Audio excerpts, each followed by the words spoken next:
Picadillo or picadillo is a traditional dish in many Latin American countries and of course the Philippines.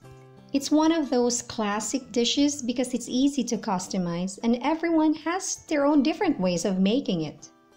It's a pure comfort food and it's a practical recipe because you can basically make use of any available ingredients right at your home.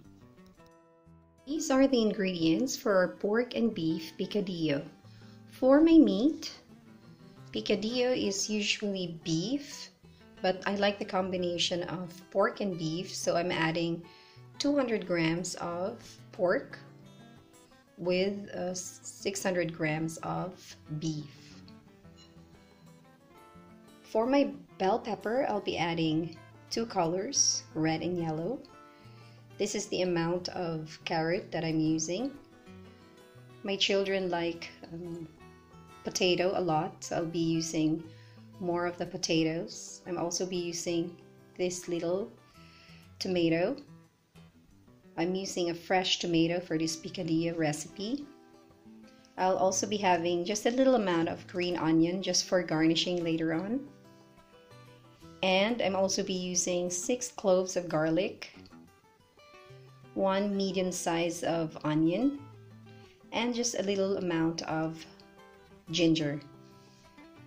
I'll also be using frozen green peas.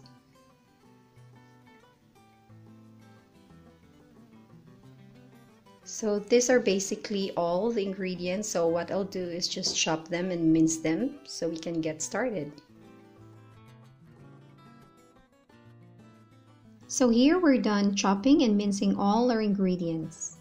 Here I soak the peeled potatoes in water because it helps remove excess starch. You can evenly cook your potatoes when you remove the gummy or sticky texture on the outside of your potatoes. I'd like to show you the ginger. I finely minced it because when my kids see it in big chunks, they have the tendency to set it aside. But if they're sliced very finely, they don't even notice it and they actually eat everything in the recipe. This may be one helpful tip to all moms out there because of course we all want our children to eat healthy food. Ingredients are all set, so let's start cooking.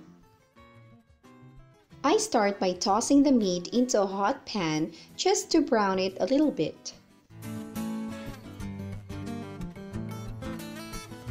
This will take just a few minutes just until you brown the meat and set it aside.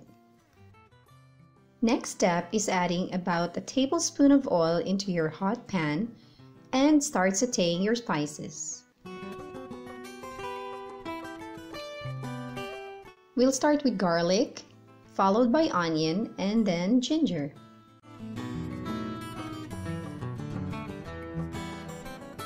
Try giving each spice about 2 minutes to get cooked before adding the next one.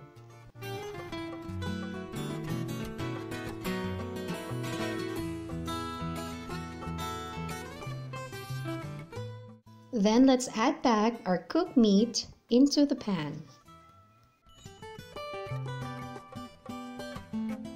Just give the meat and the spices a quick mix. The next part is adding about 2 cups of beef broth. If you don't have beef broth at home, you may simply melt a beef cube into a hot water. And that may serve as your broth.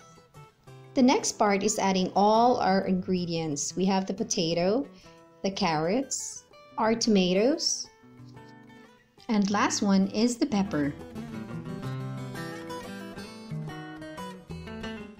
And we'll add all our ingredients into the pan, cover it, and let it simmer for about 20 to 25 minutes on medium to high heat. While we're cooking the meat, let me show you the seasonings I'm using for this recipe. So after 20 minutes, let's go back to our meat. Let's stir it quickly and then add in our green peas. Picadillo or picadillo is very close to what is known in the Philippines as giniling.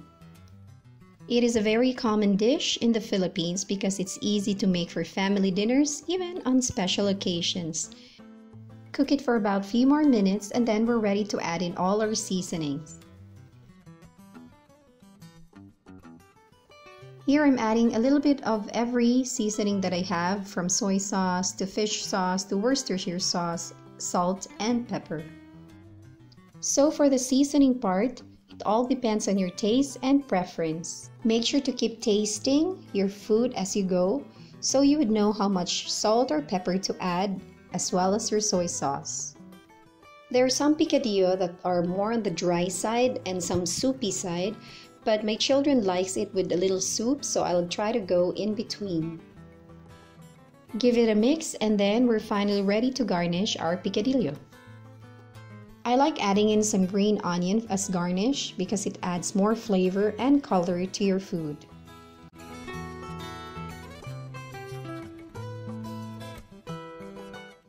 And here is our pork and beef picadillo, or also known as giniling. I hope you enjoyed our video today, and I'll see you guys next time. Thank you for watching. Bye!